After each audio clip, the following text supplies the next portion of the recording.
Hello friends, welcome you all to my YouTube channel DS, the Academy of Science.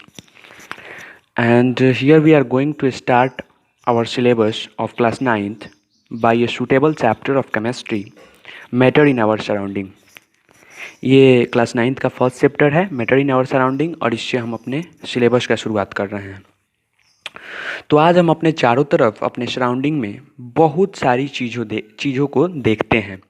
बहुत सारे उनके shape अलग अलग होते हैं, उनका साइज़ अलग अलग होता है।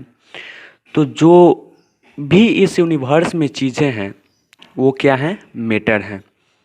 उनको साइंटिस्ट ने नाम दिया है कि वो बने हुए हैं मैटर से। जो भी इस यूनिवर्स में चीज़ें हैं वो एक स्पेशल मटेरियल से बने हुए हैं जिसको साइंटिस्ट ने नाम दिया है मैटर।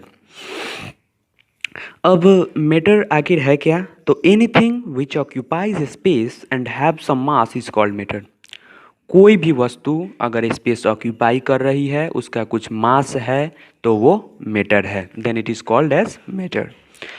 एग्जाम्पल बुक, जिस नोटबुक से मैं पढ़ा रहा हूँ, जिस पेन से, इस पेन को एक ले लीजिए एग्जाम्पल, इस पेन को यहाँ रखा तो इस पेन ने इतना स्पेस ऑक्यूपाई किया और इसका कुछ वेट भी है जिसके कारण हम बोल रहे हैं कि ये पेन एक मैटर है।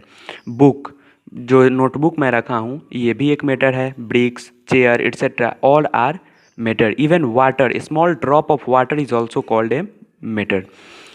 अब what are the things which are non matter? अब वो क्या वस्तुएं हैं जो नॉन मैटर हैं? तो आप तो सिंपल बोल दोगे which does not occupy space and have no mass. जो स्पेस ऑक्यूपाई नहीं करे और जिसके पास कुछ मास ना हो। हाँ, बिल्कुल सही है। जैसे ग्रेविटी, साउंड, एंगर। लेकिन जो हमारा शैडो फॉर्म होता है, क्या वो मैटर है? नहीं, वो मैटर नहीं है। It is a non matter because जब हम देखते हैं उस शैडो को तो हमें केवल महसूस होता है कि वहाँ कुछ स्पेस वो कवर कर रहा है। उसको हम ना उठा सकते हैं और ना ही उसके वेट को हम मीज़र कर सकते हैं, जिसके कारण हम बोल देते हैं shadow is a non matter.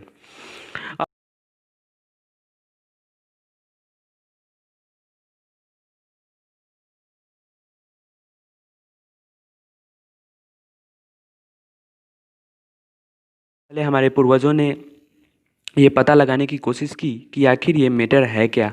तो उन्होंने मैटर को खोजा और क्लासिफाई किया 5 बेसिक एलिमेंट्स, 5 बेसिक तत्वों में।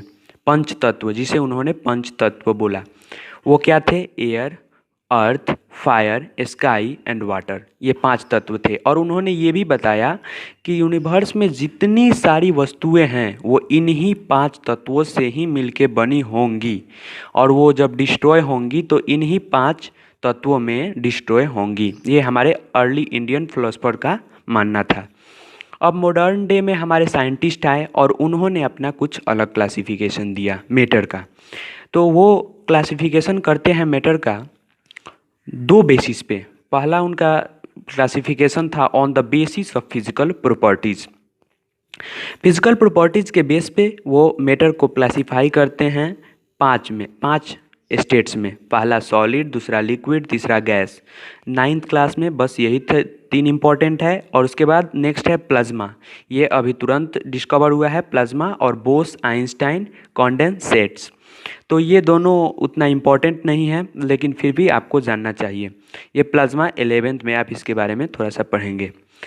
और दूसरा उनका क्लासिफिकेशन था on the basis of chemical properties. तो केमिकल प्रॉपर्टीज़ के आधार पे हमारे मॉडर्न साइंटिस्ट ने मैटर को क्लासिफाई किया 3 कैटेगरीज में। पहला था एलिमेंट, दूसरा था कंपाउंड और तीसरा था मिक्सचर। ये आगे के चैप्टर्स में हम इनके बारे में डिस्कस। तो आगे है फिजिकल नेचर ऑफ मैटर। आखिर फिजिकल नेचर क्या है इस मैटर का, इस पदार्थ का नेचर क्या है, बिहेवियर क्या है? तो पहला है matter is made up of particles. Matter बना होता है पार्टिकल्स से। अब इसके सब्सिक्वेंट 3 नोट्स हैं। पहला है everything around us is made up of particles. जो भी हमारे चारों तरफ है वो मिल के बना होता है पार्टिकल से या मैटर से। अगला है particles of matter are constantly moving. ये जो पार्टिकल्स होते हैं मैटर के, ये लगातार मूव करते रहते हैं, एक जगह स्थिर नहीं रहते हैं। Particles which make up matter are atoms और मॉलिक्यूल्स। जो पार्टिकल्स मैटर को बनाते हैं वो होते हैं एटम्स या मॉलिक्यूल्स। जैसे आपका बॉडी मिलके बना होता है सेल से, सेल सबसे स्मॉल यूनिट होता है बॉडी का, ठीक उसी तरह एटम है। और इस एटम्स के बारे में तो आगे बहुत सारे चैप्टर हैं क्लास 9th में, उनमें हम पढ़ेंगे। Evidence that matter is made up of tiny particles, प्रमाण क्या है कि मैटर छोटे छोटे कणों से मिलके बने होते हैं। तो यहाँ मैंने एक एग्जाम्पल लिया है, take potassium permanganate solid crystal and dilute it with water liquid. तो यहाँ पे सॉलिड लिया पोटासियम परमैंगनेट और इसको लिक्विड के साथ हम घोल रहे हैं।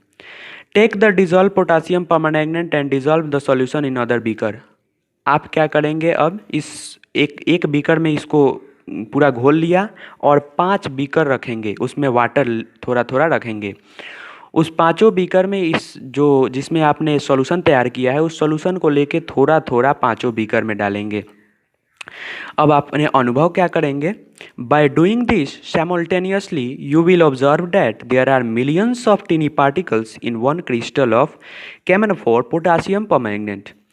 जब आप इसको लगातार करेंगे तो आप ऑब्जर्व करेंगे कि जो पार्टिकल्स हैं पोटासियम परमैंगनेट के, एक पार्टिकल्स वो मिलियंस ऑफ टीनी पार्टिकल्स से मिलके बना हुआ है। तभी तो आगे जितने भी ट्यूब आपने रखा है उस सब में वो पोटासियम परमैंगनेट ब्लू कलर का दिखेगा। 5 ट्यूब लिया है, उन पांचों ट्यूब में आप दिखेगा। वैसे आप एक्सपेरिमेंट ये आप घर पे तो नहीं कर सकते हैं, तो आपके लिए एक आसान एक्सपेरिमेंट मैं बता रहा हूँ इस चीज़ को समझने के लिए। आप क्या करेंगे, 5 बीकर ले लेंगे। 5 बीकर में, पहले बीकर में आप सब बीकर में इक्वल वाटर रखेंगे 100 ml, और पहले बीकर में आप 2 चम्मच डिटॉल डालेंगे। डिटॉल को पूरा घोल देंगे और उस डिटॉल को घोले हुए सॉल्यूशन को लेके आगे के बीकर में थोड़ा थोड़ा डालेंगे। जब आप लगातार डालेंगे तो आप 5वें बीकर में जाकर देखेंगे, जो अंतिम बीकर होगा उसमें भी आप देखेंगे तो डिटॉल का महक आ रहा होगा, जो ये बताएगा आपको कि एक छोटा सा डिटॉल का पार्टिकल्स कितने मिलियंस एंड ट्रिलियंस पार्टिकल से मिलके बने होते हैं। यहाँ size of particles of matter is 10 to the power -9 metre. सोच लीजिए, जो साइज होता है पार्टिकल्स ऑफ मैटर का वो 10 टू द पावर -9 मीटर होता है, यानी कि 1/10 के पावर 9। अब इतना छोटा होता है पार्टिकल्स मैटर का। ऐसा unit of volume is cubic metre. ये थोड़ा सा आपके लिए एनसीईआरटी के नीचे कॉन्सेप्ट था, शायद आप नहीं पढ़ते हैं इसलिए मैंने इसको नोट कर लिया। ऐसा यूनिट जो होता है वॉल्यूम का वो क्यूबिक मीटर होता है, आगे काम देगा। 1 लीटर जो होता है वो 1 डेसीमीटर क्यूब के बराबर होता है, और 1 मिलीलीटर जो होता है 1 सेंटीमीटर क्यूब के बराबर होता है। अगला है particles of matter are constantly moving. अब इसका भी एविडेंस देखेंगे, इसका भी प्रमाण देखेंगे एक एक्सपेरिमेंट के दौरान। पार्टिकल्स ऑफ मैटर जो होते हैं वो कॉन्स्टेंटली मूव करते हैं। आप टेक ए अगरबत्ती, burn it at A corner of your room. एक अगरबत्ती आप लेंगे और आप जिस रूम में रहते हैं उस रूम के एक कॉर्नर में उस अगरबत्ती को आप जलाएंगे। You will observe that the smell of it can be reached even though you can far from it. आपने एक कॉर्नर पे अगरबत्ती जलाया और दूसरे कॉर्नर पे, मतलब कुछ दूर, आप वहाँ से खड़े हो जाएंगे और आपको महसूस होगा कि अगर आप उस कमरे के बगल वाले कमरे में भी रहेंगे तो आपको उस स्मेल, उस अगरबत्ती का जो स्मेल होगा वो आपको महसूस होगा। आखिर ये स्मेल महसूस कैसे होगा? तो यहाँ पे मैंने लिखा है particles of matter are constantly moving. Particles of जो अगरबत्ती के पार्टिकल्स हैं वो लगातार मूव करते हैं, और ये जो आपके पास जो रीच हुआ इस फेनोमिना, इस मतलब जो आपके पास वो गैस रीच हुआ अगरबत्ती का पहुँचा, आप बहुत दूर थे तब भी, इस फेनोमिना को हम बोलते हैं डिफ्यूज़न। ये डिफ्यूज़न होता क्या है? Intermixing of particles of different types of matter on their on is called diffusion. Intermixing of particles of different types of matter, मतलब दो तरह के अगर पार्टिकल्स ऑफ मैटर हैं और दोनों का इंटरमिक्सिंग जो हो रहा है उसी को बोलेंगे डिफ्यूज़न। जैसे यहाँ पे अगरबत्ती एक पार्टिकल्स था और दूसरा था एयर। एयर के भी तो बहुत सारे पार्टिकल्स होते हैं, एयर में भी तो बहुत सारे ऑक्सीजन, नाइट्रोजन, बहुत सारे होते हैं। ये तो एयर के पार्टिकल्स और अगरबत्ती के पार्टिकल्स दोनों एक दूसरे में इंटरमिक्स हुए और इसी के कारण वो आपके पास तेज़ी से पहुंचा। अगला है movement of pollen grains in water. ये बहुत अच्छा एक्सपेरिमेंट था। जो इस एक्सपेरिमेंट को किए थे उनका नाम था Robert brown. In 1827, Robert Brown do an experiment such that he take a beaker and put some amount of water and pollen grains. 1827 में रॉबर्ट ब्राउन एक बायोलॉजिस्ट साइंटिस्ट हैं, एक बुटेनी में ये बहुत अच्छे एक्सपर्ट हैं, लेकिन इन्होंने एक एक्सपेरिमेंट किया केमिस्ट्री के लिए। ये इन्होंने सोचा नहीं था कि मैं केमिस्ट्री के लिए करने जा रहा हूँ, लेकिन उन्होंने एक एक्सपेरिमेंट किया। उन्होंने एक बीकर लिया और उस बीकर में कुछ वाटर रखे और उसके बाद उसमें कुछ पोलन ग्रेन्स मतलब कि पराग के बीजों को डाला। उन्होंने क्या ऑब्जर्व किया? By using microscope he observe that, जब उन्होंने माइक्रोस्कोप यूज़ किया तो वो ऑब्जर्व करते हैं कि particles of pollen grains are rapidly moving. जो पार्टिकल्स थे पोलन ग्रेन के वो एक दूसरे में बहुत तेज़ी से मूव कर रहे थे और एक दूसरे से टकरा रहे थे। Matter is made up of tiny particles, और इससे उन्होंने ये पता लगाया कि मैटर जो होता है वो बहुत छोटे छोटे पार्टिकल से मिल के बना होता है।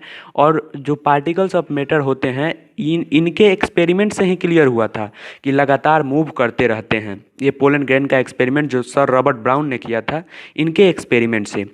अब अगला टॉपिक है ब्राउनियन मोशन। तो यही जो पार्टिकल्स लगातार मूव कर रहे थे, zig zag motion of particles suspended in liquid और gas is called Brownian motion. यही जो पार्टिकल्स इधर से उधर लगातार मूव कर रहे हैं उन्हीं के मोशन को बोलते हैं ब्राउनियन मोशन।